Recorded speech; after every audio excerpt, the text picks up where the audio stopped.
Le 11 juin dernier, alors que des dizaines d'Algériens ont tenté de participer à la fameuse caravane Somoud. La caravane Somoud, qui est une initiative qui a été lancée depuis la Tunisie, 300 véhicules pratiquement, qui ont démarré depuis la Tunisie pour essayer d'aller vers la frontière de l'Égypte avec la bande de Gaza afin de protester contre le blocus israélien imposé à la population de Gaza. Des militants africains mais surtout algériens et tunisiens qui sont partis depuis la Tunisie, ils ont traversé la Libye pour aller jusqu'à l'Égypte. Au moins 37 à 40 militants algériens ont été arrêtés par les autorités égyptiennes et ont été malmenés. Une avocate algérienne a même tiré la sonnette d'alarme. De l'agressivité, des arrestations musclées, des placements en détention. Que s'est-il passé au Caire? Silence radio à Alger. L'Égypte, elle dit, c'est mon territoire, je n'accepte pas que mon territoire soit utilisé pour des raisons politiques. Et pour moi, ces militants sont des fauteurs de troubles. Les Égyptiens risquent de dire, mais attendez, vous nous envoyez vos militants manifester chez nous,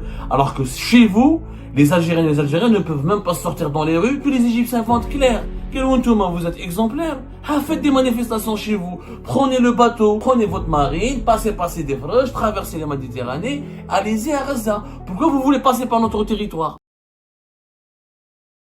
Le 11 juin dernier, alors que des dizaines d'Algériens ont tenté de participer à la fameuse caravane Somoud, dont vous avez certainement suivi la mésaventure et les aventures, la caravane Somoud, qui est une initiative qui a été lancée depuis la Tunisie et regroupant 300 véhicules pratiquement, qui ont démarré depuis la Tunisie pour essayer d'aller vers la frontière de l'Égypte avec la bande de Gaza afin de protester contre le blocus israélien imposé à la population de Gaza et les crimes perpétrés par l'armée israélienne et l'État israélien contre la population civile de Gaza.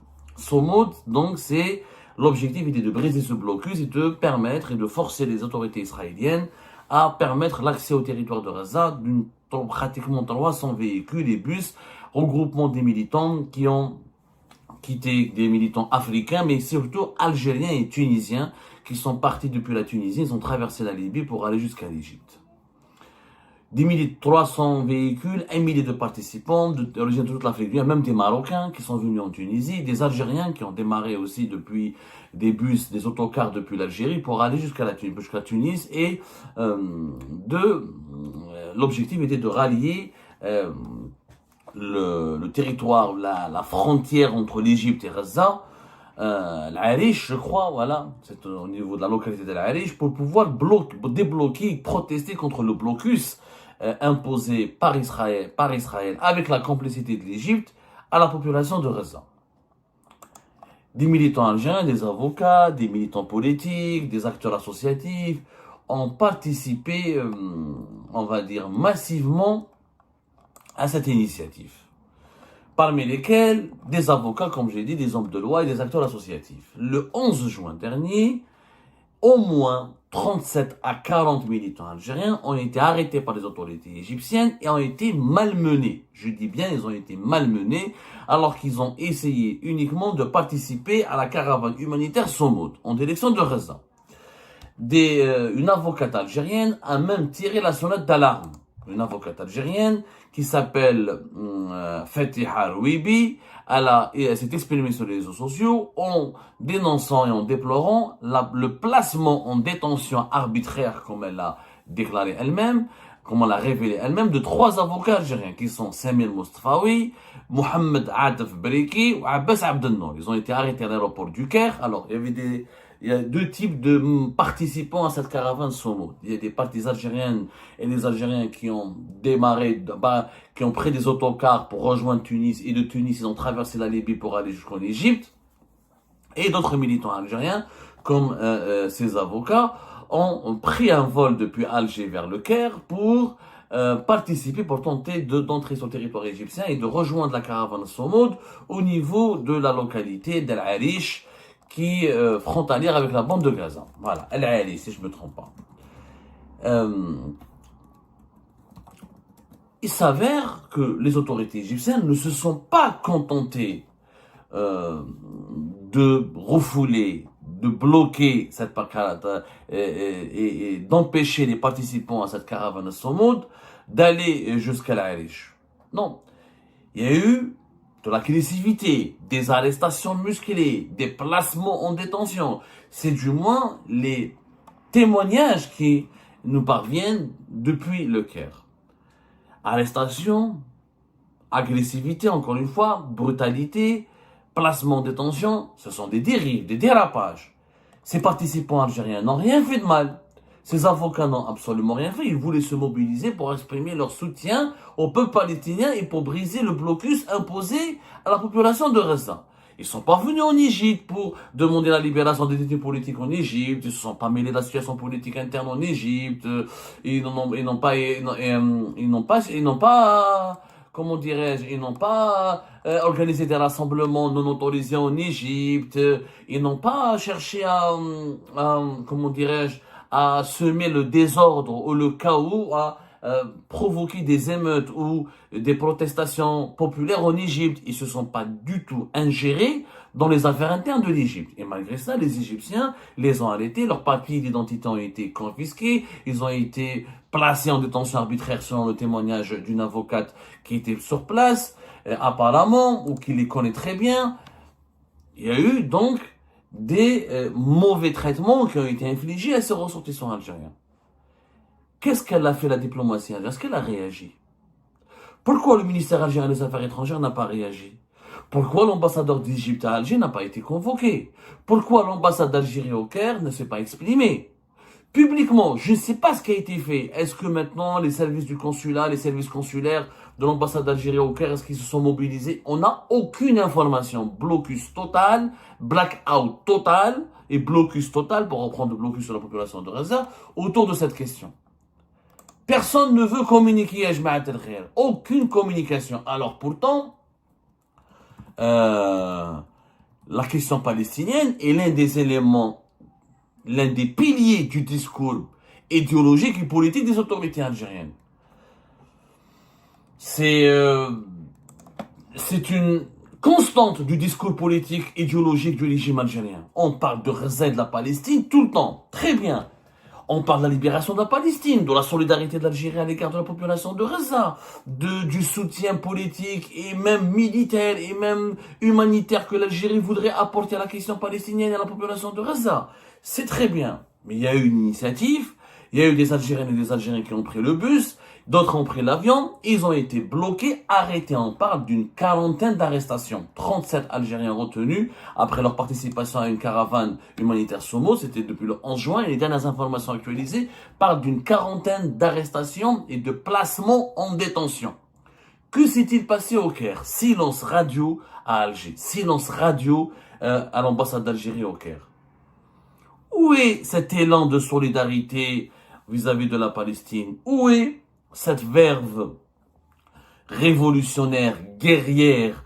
Où est ce verbe belliqueux, ce verbe nationaliste, pana-arabe, extrêmement favorable à la Palestine?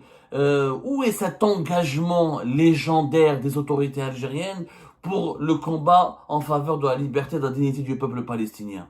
Plus des Algériens ont été arrêtés et malmenés en Égypte, la moindre des choses était que la diplomatie algérienne réagisse. La moindre des choses était que les autorités algériennes demandent leur libération. La moindre des choses était que l'Algérie demande des explications aux autorités égyptiennes. Étant donné que ces militants algériens n'ont pas foutu le chaos, n'ont pas menacé ou ne constituent pas une menace contre les autorités égyptiennes. À aucun cas. En aucun cas, ces militants algériens n'ont voulu attenter à l'ordre public de la République, à l'ordre de la République d'Égypte. Ils ont voulu uniquement rejoindre la frontière avec la bande de Gaza pour tenter de faire pression sur les autorités israéliennes pour débloquer ce blocus inhumain, indigne, humiliant.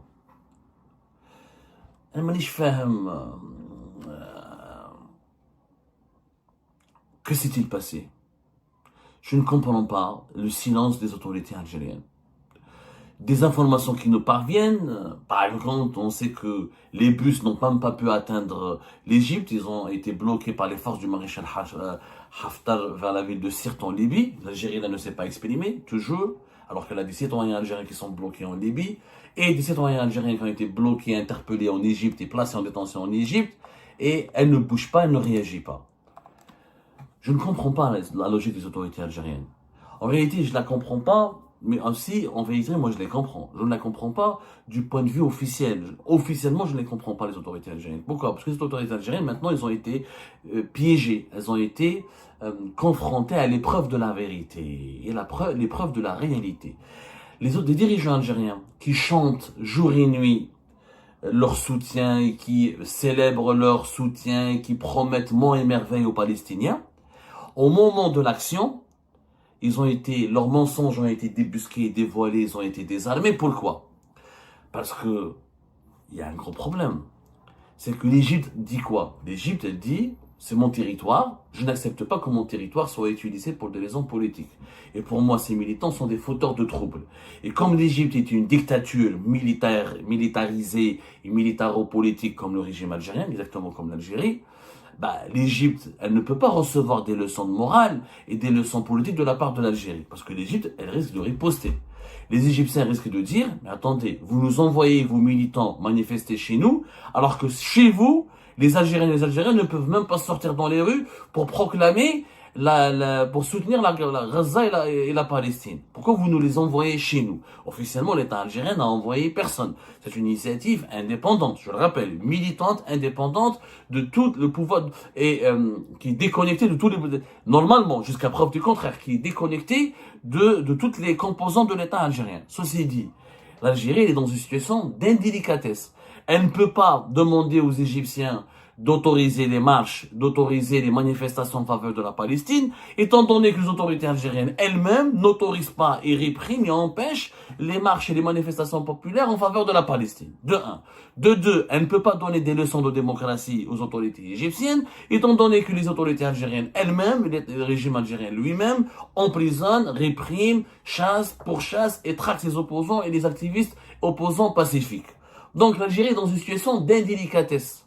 Elle est dans une situation très inconfortable parce que maintenant, ses propres incohérences, elle est noyée. Les autorités algériennes, l'Algérie, malheureusement, elle est noyée dans ses propres incohérences. Elle ne peut pas dire quelque chose à l'Égypte.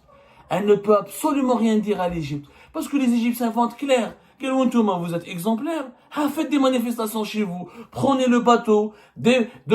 Prenez le bateau. Prenez votre marine. Passez des fleuches. Traversez la Méditerranée. Allez-y à Gaza. Pourquoi vous voulez passer par notre territoire? On n'accepte pas l'Égypte est une dictature qui s'assume. Mais l'Égypte, elle ne fait pas du soutien à la question palestinienne une constance idéologique dans la gouvernance de ses affaires locales et ses affaires nationales. C'est ça la différence. Comme le régime algérien l'a fait de la Palestine et du soutien à la population de Gaza, une constance idéologique et un pilier de son mode de gouvernance, maintenant l'Algérie est piégée. Pas une seule réaction. Si elle réagit, les dirigeants algériens, de quoi ils ont peur? Ils ont peur de la riposte et des Égyptiennes.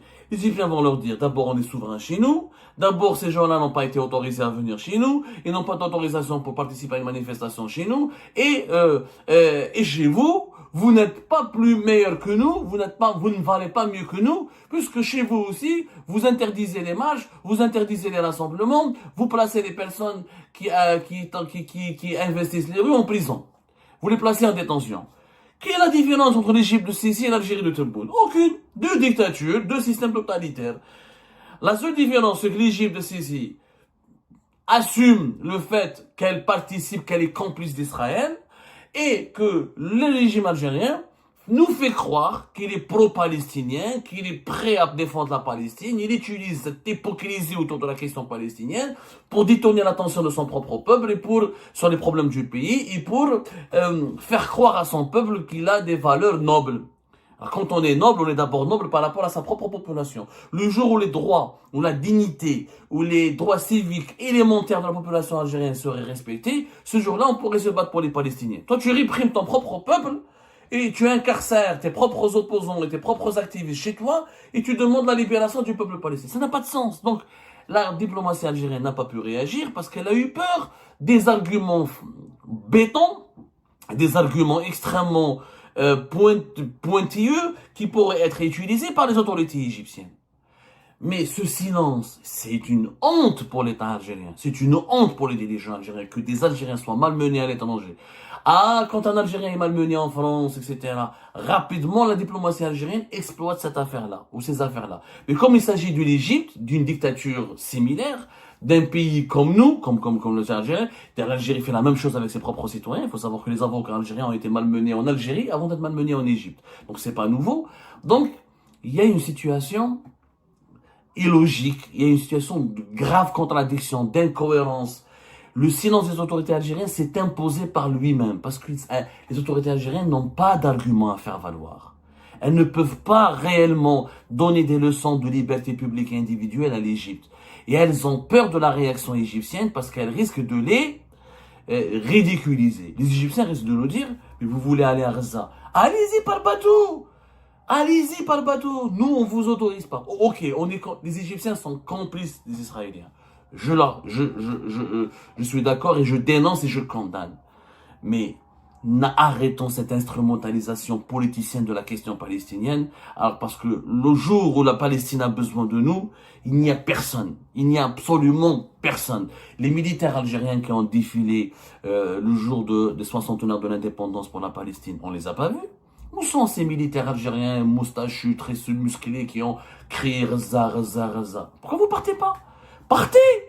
Comme Hosni Moubarak, celui qui veut faire la guerre à Israël. Marhaba! Qu'il nous montre de quoi il est capable.